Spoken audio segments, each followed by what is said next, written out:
پہلی بار قرآن کی سیکوینس کے لحاظ سے مومنوں سے بات کی جا رہی ہے، اور وہ پہلی آیت جو قرآن میں آتی ہے وہ نبی پاک کی شان، آپ کا مرتبہ، آپ کا مقام بتاتی ہے۔ سبحان اللہ، یہ شان ہے جناب رسول اللہ صلی اللہ تعالی علیہ وسلم کی۔ سیدی اعلیٰ حضرت امام اہل سنت لکھتے ہیں نا، وہ خدا نے ہے مرتبہ تجھ کو دیا، نہ کسی کو ملے نہ کسی کو ملا، کہ کلام مجید نے کھائی شہا، تیرے شہر و کلام و بقا کی قسم۔ تو یہ شان ہے جناب رسول اللہ صلی اللہ تعالی علیہ وسلم۔ قرآن کہتا ہے بسم اللہ الرحمن الرحیم، یا ایہا الذین آمنوا لا تقولوا راعنا وقولوا انظرنا واسمعوا وللکافرین عذاب علیم، وللکافرین عذاب علیم۔ اب یہ آیت میں بہت خوبصورت بات سکھائی گئی ہے، اور بہت پیارا اس کا بیک گراؤنڈ ہے، بہت شاندار اس کی وجہ ہے۔ پہلے ترجمہ سنتے ہیں، اے ایمان والو راعنا نہ کہو، اور یوں عرض کرو کہ حضور ہم پر نظر رکھیں، اور پہلے ہی سے بغور سنو، اور کافروں کے لیے دردناک عذاب ہے۔ اچھا، اب یہ بات کیا ہے، راعنا کیا ہے اور کیا کہا گیا تھا؟ ایکچولی معاملہ یہ تھا کہ جب نبی پاک علیہ السلام ابتدائے اسلام میں صحابہ کرام کو دین کی باتیں بتاتے، احکام اسلام بتاتے، تو اب ہمارے یہاں تو الحمدللہ ہم اسلامی ملک میں رہتے ہیں، ہمارے آس پاس بھی سارے مسلمان ہیں۔ پہلے تو ایسا نہیں ہوتا تھا، تھوڑے سے مسلمان ہوتے تھے تو یہودی اور غیر مسلم بھی آس پاس ہی گھوم رہے ہوتے تھے، وہ بھی آ کے بیٹھ جاتے تھے۔ تو نبی پاک علیہ السلام جب بھی صحابہ کو کوئی بات بتاتے تو صحابہ کرام علیہم رضوان کا ایک جو ہے وہ ادب کا ہی انداز کہیں گے، لیکن وہ کیا کہتے تھے، جیسے ہمارے یہاں انگریزی میں کہتے ہیں نا پارڈن پلیز، کم اگین، ذرا دوبارہ بتائیے، ہم کوئی بات نہیں سن پاتے تو ہم یہی کہتے ہیں ذرا ریپیٹ کر دیں۔ تو وہ کہتے تھے راعنا یا رسول اللہ۔ یوں دیکھا جائے تو اچھا لفظ لگ رہا ہے کہ حضور رعایت فرمائیے، ہماری رعایت فرمائیں، پلیز اس کو ریپیٹ کر دیں۔ تو نبی پاک علیہ السلام وہ بات دوبارہ دہرا دیتے تھے، لیکن یہودی جو تھے وہ بھی آ کے بیٹھنے لگے اور وہ بھی راعنا راعنا کہتے تھے۔ اچھا، مسلمانوں کی لینگویج میں یہ معنی ٹھیک تھا، مگر یہودیوں کی زبان میں اس کا کوئی دوسرا معنی بھی بنتا تھا جو ادب والا معنی نہیں تھا، اس کا ڈیفرنٹ معنی تھا، اور وہ اس میننگ میں معاذ اللہ نبی پاک علیہ السلام کی شان میں گستاخی یا مذاق کی نیت سے یہ جملہ اگین ریپیٹ کرتے تھے۔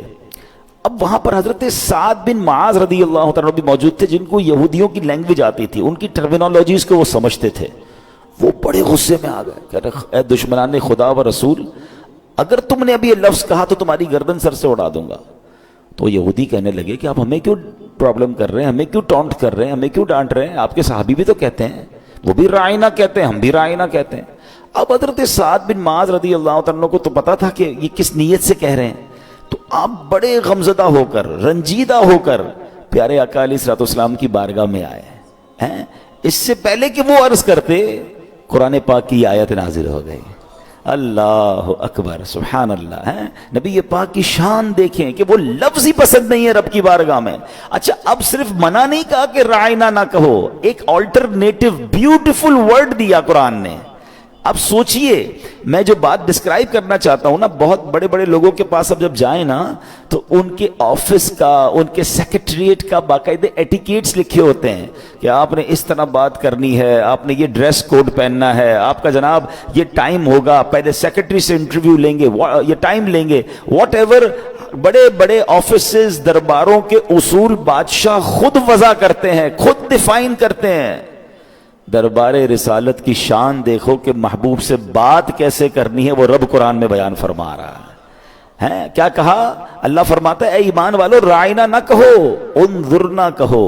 انظرنا کے معنی کیا ہے؟ حضور نظر رحمت فرمائیے، ہم پر نظر فرمائیے۔ اچھا، یہاں ایک اور بہت خوبصورت، بہت ساری کنفیوژن دور ہو جائے گی۔ عاشقان رسول ایک بڑا پیارا وظیفہ پڑھتے ہیں، مل کے پڑھ لیتے ہیں، جمعے کا دن ہے۔ یا رسول اللہ انظر حالنا، یا حبیب اللہ اسمع قولنا، اننی فی بحر ہم مغرق خذ یدی سہل لنا اشکالنا۔ کیا پیاری اس کی بات ہے۔ اس کے معنی کیا ہے؟ یا رسول اللہ ہمارے حال پر نظر فرمائیے، انظر حالنا۔ یا حبیب اللہ اسمع قولنا، حضور جو ہم کہہ رہے ہیں نا، جو عرض کر رہے ہیں وہ بھی سن لیجئے. اننی فی بحر ہم مغرقن، حضور میں غموں کے سمندر پہ غرق ہو گیا ہوں. خذ یدی، میرے ہاتھ پکڑ لیجئے. سہل لنا اشکالنا، حضور میری مشکلیں آسان فرمائیے. تو یہ تو قرآن سے وظیفہ ملا ہے. کیا کہا قرآن نے؟ رعینا نہ کہو، انظر نہ کہو. سبحان اللہ سبحان اللہ. اچھا اب یہاں جو اب بات سمجھنی ہے، اب اس پوری آیت سے جو فلسفہ، جو بات ہمیں سمجھ آ رہی ہے کہ نبی پاک علیہ الصلوۃ والسلام کی بارگاہ میں کوئی بھی ایسا جملہ، اللہ اور اس کے رسول دونوں کی بارگاہ میں کوئی بھی ایسا جملہ جس کا کوئی اور معنی بھی نکلتا ہو، ادب میں تھوڑی سی بھی کمی آتی ہو، اس کی اجازت بالکل نہیں ہے، ممنوع ہے. ایک شاعر نے فارسی زبان میں کیا کہا؟ ہزار بار بشویم دہن بمشک و گلاب، ہنوز نام تو گفتن کمال بے ادبی است. وہ کہتے ہیں اگر ہزار بار بھی ہم گلاب سے، مشک سے اپنا منہ دھو لیں، پھر بھی یہ جانے کائنات صلی اللہ تعالی علیہ وسلم آپ کا نام لینا پھر بھی بے ادبی ہے. ہماری تو زبان ہی اس قابل نہیں ہے، ہماری تو اوقات ہی نہیں ہے کہ ہم سرکار علیہ الصلوۃ والسلام کی بات کریں، ان کا نام زبان پر لیں. یہ تو بس سمجھ لیں کہ ان کی مہربانی ہے کہ اب اپنا ذکر کرنے کا موقع دیا. اللہ کی رحمت ہے کہ اس نے اپنا اور اپنے حبیب علیہ الصلوۃ والسلام کا نام اس گندی زبان سے لینے کی ہمیں توفیق دی. ہماری زبانیں کیا کچھ نہیں کرتی ہیں. ہمارے ہاتھ گندے ہو، ہم کھانا کھاتے ہیں؟ ہاتھ کالے ہوں، ہاتھ گریس والے ہوں، ہاتھ گندگی پہ لگے ہوئے ہوں، ہم اس کو صابن سے دھوتے ہیں، ہم اس کو سرف سے دھوتے ہیں. کتنی بار صاف کرتے ہیں؟ یار نہیں یار سینیٹائز لگاؤ، یار ہاتھ بڑے گندے کام میں لگے ہوئے تھے. زبان گندی باتیں کرتے ہوئے، جھوٹ بولتے ہوئے، حرام باتیں کرتے ہوئے، اور اسی زبان سے ہم اللہ رسول کا نام بھی لیں. سوچئے ہمیں زبان پاک رکھنی ہے، اپنے دہن کو پاک رکھنا ہے، کیونکہ اسی زبان سے کلمہ پڑھنا ہے، اسی زبان سے نماز پڑھنی ہے، اسی زبان سے تلاوت کرنی ہے.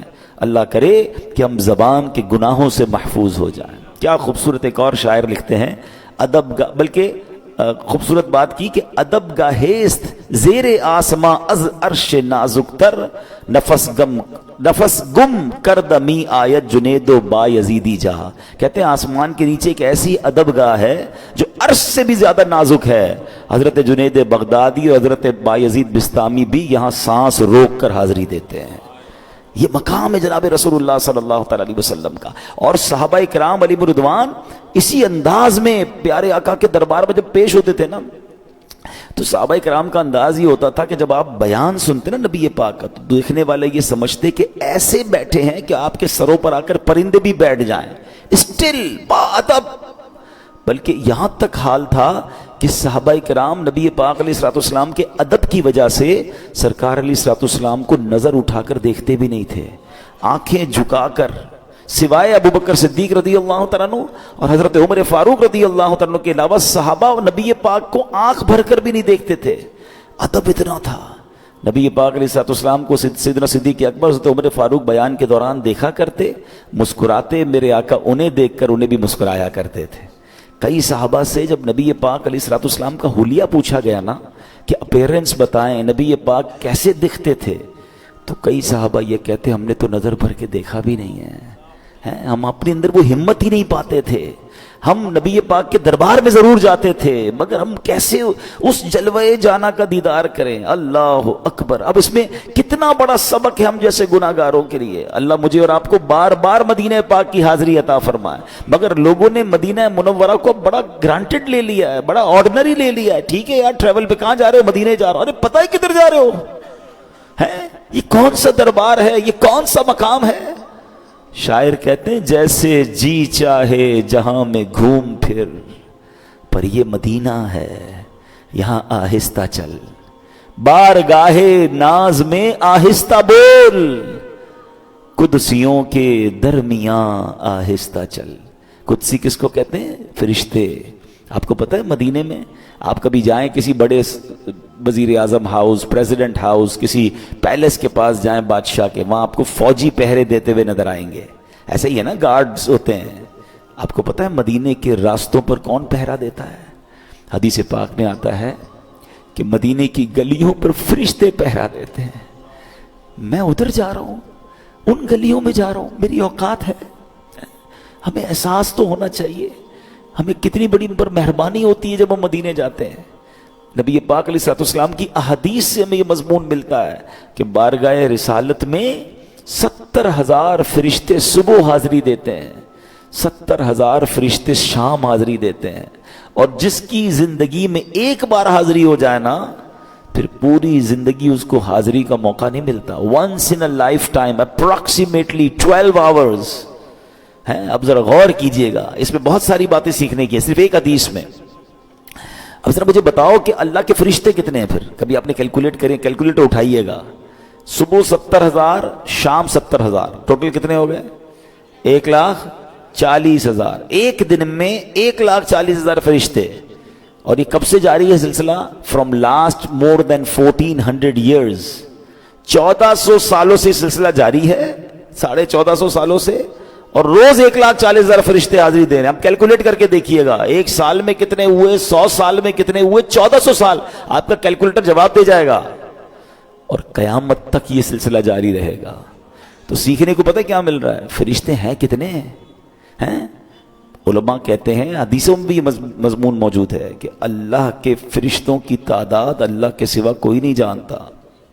اتنے اللہ کے لشکر ہیں، اللہ کے فرشتے ہیں، اللہ کی مخلوقات ہیں. اچھا، جب اب اتنے فرشتے ہیں، ان کی ڈیوٹی کیا ہے؟ ان کا کام کیا ہے؟ اب پڑھو قرآن. ان اللہ و ملائکتہ یصلون علی النبی. ہم ایمان والوں والی آیت پڑھ رہے ہیں نا، یہ آیت آئے گی ہمارے انشاءاللہ اگلے کسی بیان میں، لیکن آج پھر آ گئی ہے. یا ایھا الذین آمنوا صلوا علیہ وسلموا تسلیما. درود پاک پڑھ لیں. اللہم صلی علی سیدنا و مولانا محمد عدد ما فی علم اللہ صلاۃ دائمۃ بدوام ملک اللہ. تو اس آیت میں کیا کہا گیا ہے؟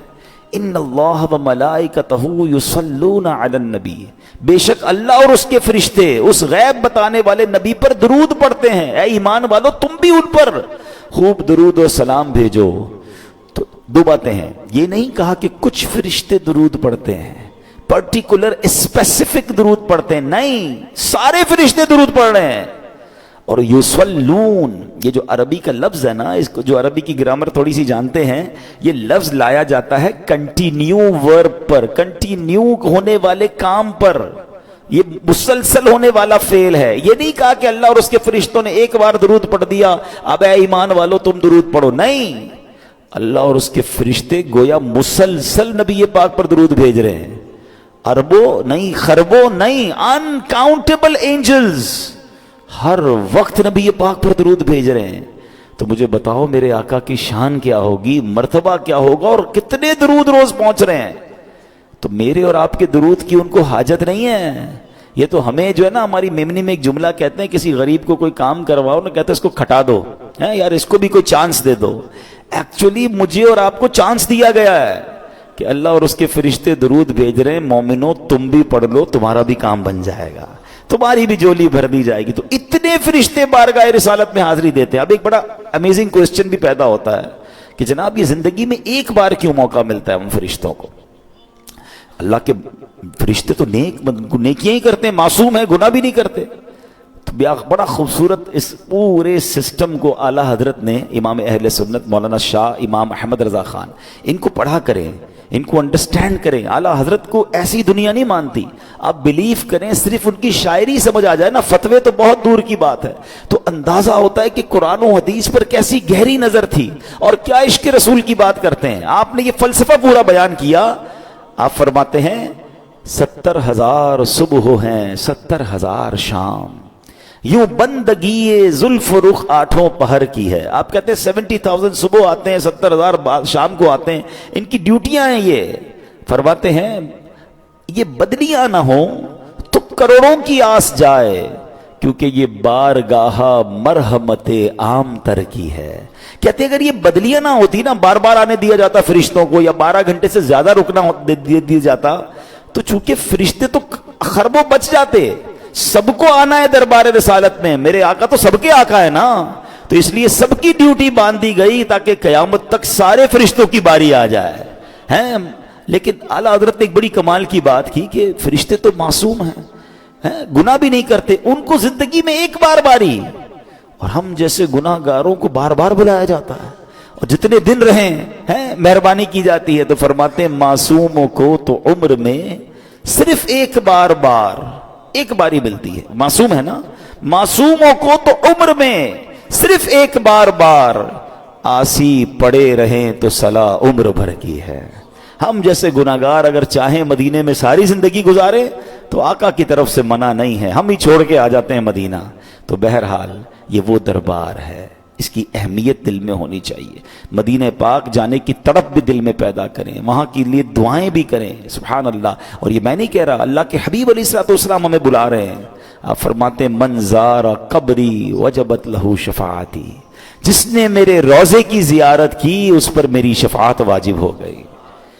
ہم جیسے گناہ گاروں کو گویا شفاعت کا وعدہ دیا جا رہا ہے, اور مدینے نہ جائیں تو کہاں جائیں؟ ان کے در سے دور رہ کر کیا جئیں ہم کیا مریں, آہ ایسی موت ایسی زندگی اچھی نہیں. خوش نصیب لوگ رمضان میں جا رہے ہیں, عمرہ کر رہے ہیں. رمضان میں عمرے کی فضیلت پتہ ہے آپ کو؟ حدیث پاک میں آتا ہے جس نے رمضان میں عمرہ کیا وہ ایسا ہے گویا اس نے میرے ساتھ حج کیا. ہائے ہائے, اللہ ہمیں بھی یہ موقع بار بار نصیب فرمائے. لیکن یہاں جو میں بات کرنا چاہ رہا ہوں کہ دربار رسالت کے آداب یہ قرآن بیان کر رہا ہے. ایک اور جگہ پیارے آقا سے بات کیسے کرنی ہے, آپ کو پکارنا کیسے ہے, یہ بھی قرآن بیان کر رہا ہے. ارشاد فرمایا لا تجعلوا دعاء الرسول بینکم کا دعاء بعدکم بعضا.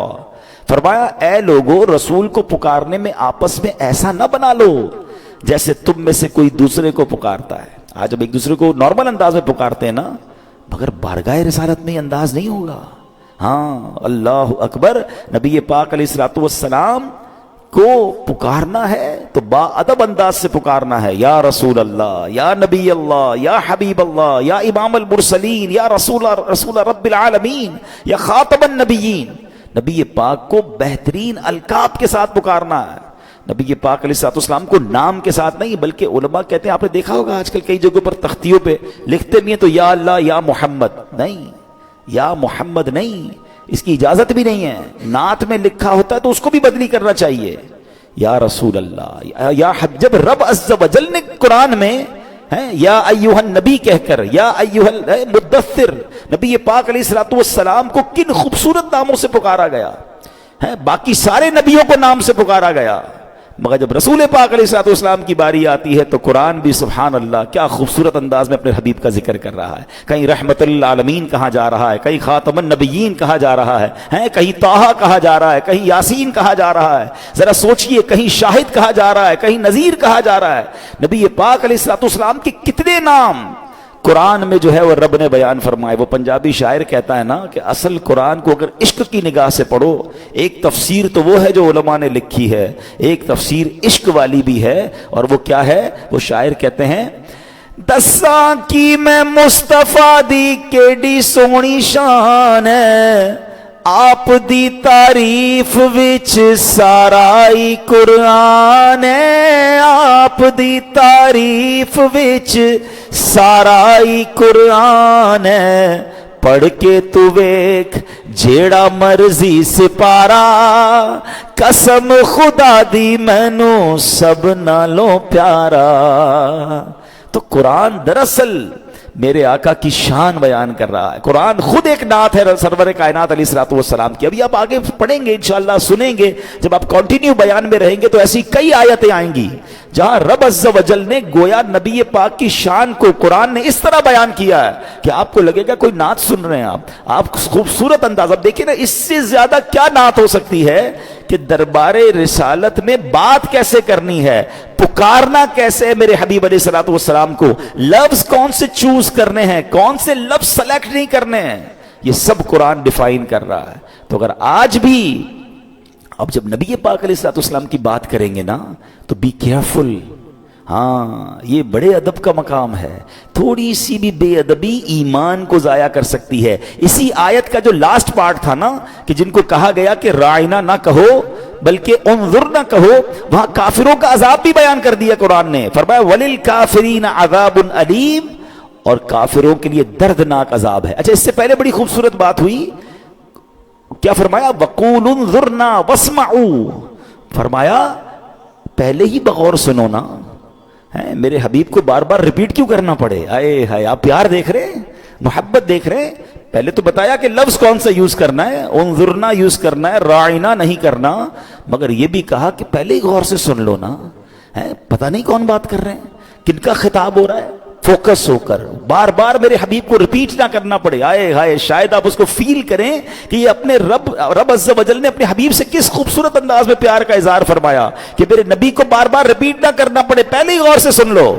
اور پھر جو آگے آیت کا جز ہے وَلِلْكَافِرِينَ عَذَابٌ عَلِيمٌ، یہ بتا رہا ہے کہ جو گستاخ ہوگا نا، جس کے دل میں معاذ اللہ نبی پاک کے بارے میں مائنس پوائنٹ ہے، پھر وہ دردناک عذاب کے لیے تیار ہو جائے، پھر بربادی اس کا مقدر ہے۔ بے شک اللہ اللہ کرتا رہے، دل میں عشق رسول نہیں ہے تو پھر وہ رب کا نام لینا بھی کام نہیں آئے گا۔ اللہ کی سرتاب قدم شان ہے یہ، انسان نہیں انسان، وہ انسان ہے یہ۔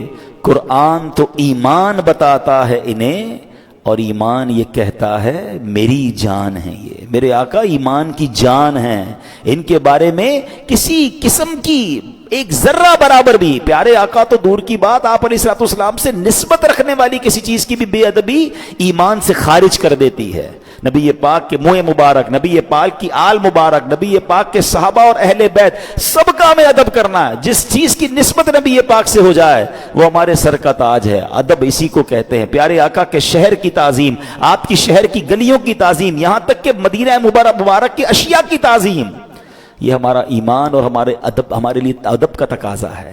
تو اللہ کرے کہ ہم ادب والے بن جائیں، اللہ ہمیں گستاخی سے بھی محفوظ فرمائے اور گستاخان رسول سے ہمیشہ دور فرمائے۔ ان صحبتوں میں رہا کرو جو با ادب صحبتیں ہیں، کہتے ہیں نا با ادب با نصیب، بے ادب بد نصیب۔ تو بہرحال اللہ پاک ہم سب کو ادب والوں میں رکھے، اور جنہوں نے گستاخیاں کی نبی پاک کے دور میں، ان کے بارے میں ڈائریکٹلی پیارے آقا نے حکم دیا کہ انہیں قتل کر دیا جائے۔ یاد رکھیے، حضرت مامون الرشید نے حضرت امام مالک سے گستاخ رسول کی سزا کے متعلق پوچھا تھا، تو آپ نے جلال میں آ کر ارشاد فرمایا، اے امیر المومنین، جس امت کے نبی کو گالی دے دی جائے تو اس امت کو جینے کا کیا حق ہے؟ تو یہ محبت کا بھی تقاضا ہے کہ سرکار علیہ الصلوۃ والسلام کے بارے میں نہ کوئی بات زبان سے نکلے نہ ہم سن سکیں۔ اللہ پاک ہمیں ان گستاخان رسول سے بیزاری عطا فرمائے، ان کو نیست و نابود فرمائے، اور ہمیں نبی پاک کے عشق والی زندگی اور ادب والی زندگی نصیب فرمائے۔ تو